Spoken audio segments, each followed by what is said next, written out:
Aloha, my boy, everybody out there in the interwebs. I'm actually doing a quick response to a request to be able to show the setup for the Xbox One X. I have the Xbox One, but it's a similar operating system, so I'm going to go and show you that right now. Please go ahead and rewind, pause, and add the comments of things that you may want to see. But I think this is a pretty relatively simple setup once you get used to it, and I'm going to show you how to get used to it quickly. Give you a couple of tips, or you can call them pro tips, of what to look for, because it can easily be it can easily lose the configuration if you're changing cable around and moving your components somewhere here and there. But I'll show you what to look for, what to watch for, and then you'll always know if everything is set up correctly, right? One of the better systems that actually do that, but it took me a while to get used to what to look for, right? So number one, I'm gonna try and just not say number one so many times, but so what you want to start doing is you want to go ahead and download the Dolby Access app, and I'll show you why. From there, let me show you what you should look for if everything is configured correctly, really quick, right? I guess you're just doing a quick troubleshooting. So I go ahead and click on Dolby ATMOS. I should be watching for this Dolby Vision cube right here, and then I should be able to see the Dolby Vision and Dolby ATMOS demo. That's one of the quickest things to do, right? If I hit if I hit that demo right here, right in this area, it'll give you a warning that it is not you are Dolby about ATMOS. to experience a revolution in Okay, not that, but right above the bar, right? Now let's go back and show you the configuration, and I will show you the testing of those two things. But here's the configuration for Dolby Vision and Dolby ATMOS if you have those things.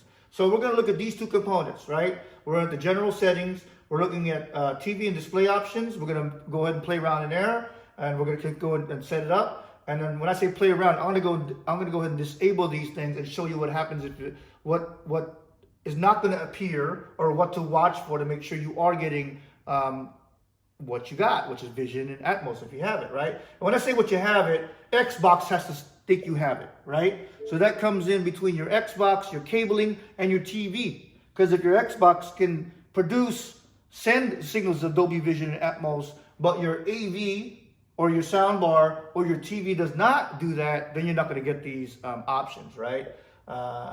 You won't even know you're not getting the options because you've never seen it, and I'll show you why, right? So when I go to details, it gives you a test of everything you have. Of course, this TV supports Dolby Vision, right? So I'm going to go back, and we're going to go ahead and configure Dolby Vision on the video modes here. Went to here, and I go to video modes, and I'm going to make sure I click on Dolby Vision. For me, anything that I can click on, I'm going to click on. An example of that is Dolby Vision. I can click it on, or I can click it off. It's going to come back, and it's going to be a box that's not clicked. Okay? Right? So, that being said, you saw what I did when I went ahead and had it all fully configured. So let's turn it off. Let's not have it on. I'm going to go ahead and start up Dolby Access. Boom. Let's see if the Dolby Vision cube pops up. It didn't pop up. Okay?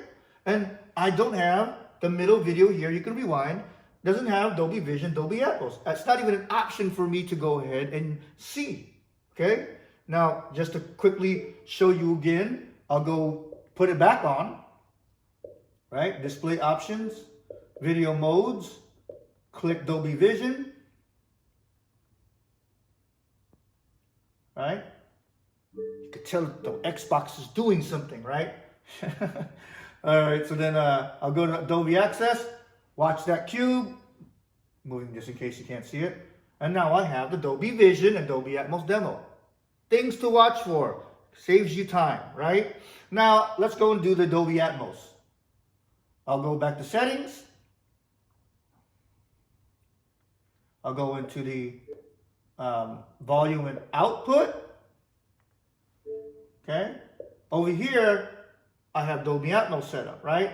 If you change this to off, you're going to lose Dolby Atmos. If you change it to any of the other ones, oops, it tells you it's not, can't see the receiver.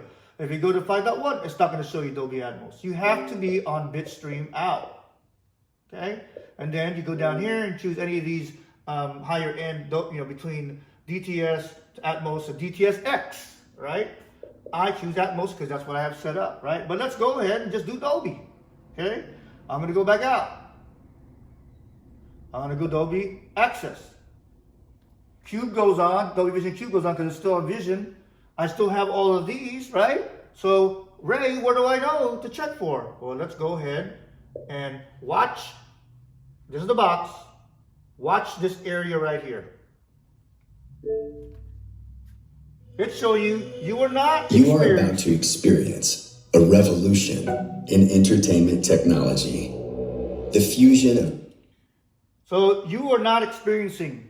That's the visual that tells you it's not working for you, right? Now we'll go ahead and fix that. And we'll go ahead and go to audio. Go right here. Bitstream has to be on. Go choose Dolby Audio. Boom. Dolby Atmos. Go back to Dolby Access. Okay. Cube's on. That means Vision's working. Play one of these videos down the bottom. Boom. No error. You are about to experience a revolution in entertainment technology. That wasn't the sign. That's the video playing. But remember, down here, that's where you watch for. And that's a setup. Now, what's frustrating?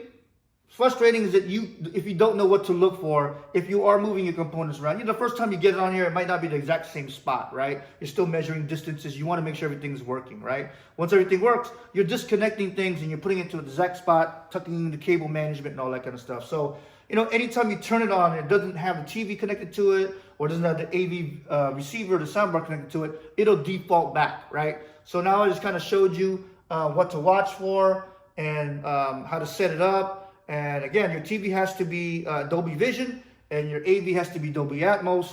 From that point on, you can go and go directly to your TV using eARC. Atmos has to have eARC, just to let you know if you want to use the cable management system of ARC, right? It has to be on eARC. So if you don't have that, you have to go through some soundbar director that can go through it, right? If you have any questions on that, let me know. It took me a couple of minutes to hours when I first set up Dolby Atmos 3 years ago. So hope that it helps. And hopefully you can check out my other videos.